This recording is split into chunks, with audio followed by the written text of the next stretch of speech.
Je n'encourage pas le Congo de celui qui se lève et insulte pour se faire remarquer. Je n'encourage pas ce Congo-là. J'encourage pas le Congo, celui qui regarde dans la cour des grands et voit une personne qui est en train de bien faire son travail et se lève pour les détruire, même s'il sait qu'il prendra jamais sa place. J'encourage pas ce Congo-là. J'approuve pas ce Congo-là. Le Congo, c'est de celui qui se lève avec de mensonges pour détruire son frère innocent. J'approuve pas ce Congo-là. J'approuve pas le Congo de l'injustice où on favorise les incompétents. J'accepte pas de vivre dans ce Congo-là. J'approuve pas le Congo de la guerre à l'Est qui ne finit pas parce qu'il y a quelqu'un qui a besoin de minerais. J'approuve pas ça. J'approuve pas le Congo où il y a une église d'un pasteur qui a bâti son ministère sur les insultes. J'approuve pas ce Congo-là. J'accepte pas le Congo de la personne qui maltraite. Le Congo du menteur, du voleur, du corrompu. J'accepte pas ce Congo-là. Je ne veux pas vivre dans ces Congos-là. J'accepte pas le Congo de celui qui combat sans savoir pourquoi il combat l'autre. J'accepte pas le Congo de celui qui reconnaît ne pas avoir des compétences. Alors il se dit, la seule manière pour moi d'arriver dans la cour des grands, c'est de détruire, c'est d'insulter pour me faire remarquer. Les Congos où on voit des pasteurs qui se lèvent, qui cherchent la face de Dieu, qui guérissent des malades, qui font des miracles et qui font avancer leur ministère. C'est ce Congo-là que moi je veux. Les Congos, il y a des bons avocats,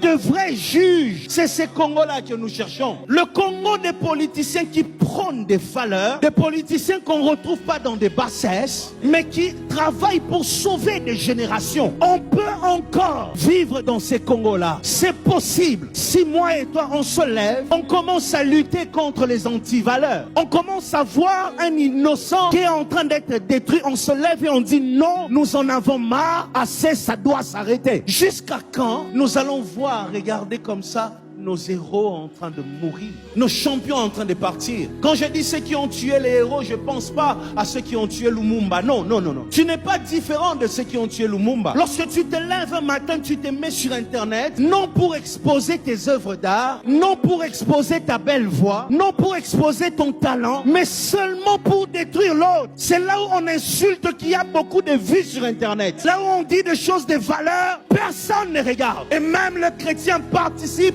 dans ces choses-là. Lorsqu'on entend une guerre, il y a un pasteur. Lorsqu'on entend empoisonnement, il y a un pasteur dans le coup. Lorsqu'on entend tentation, il y a un pasteur. Pourquoi nous sommes en train de détruire l'image de l'église? Jusqu'à quand nous allons continuer à détruire nos champions? On gagne quoi? Le Congo ne se lèvera pas avec un blanc qui va venir. Le Congo va se lever avec l'amour des frères et sœurs congolais. Tant qu'il n'y aura pas d'amour, tant qu'on va travailler pour détruire, nous allons continuer à souffrir. Et sachez une chose, Dieu sait venger les innocents. N'oubliez jamais ça. Ça n'a rien à voir avec Dieu. Ça n'a rien à voir avec l'église. Même un innocent païen, même s'il est païen, mais s'il est innocent, son sang va crier. Congolais, est-ce qu'on peut vivre avec amour?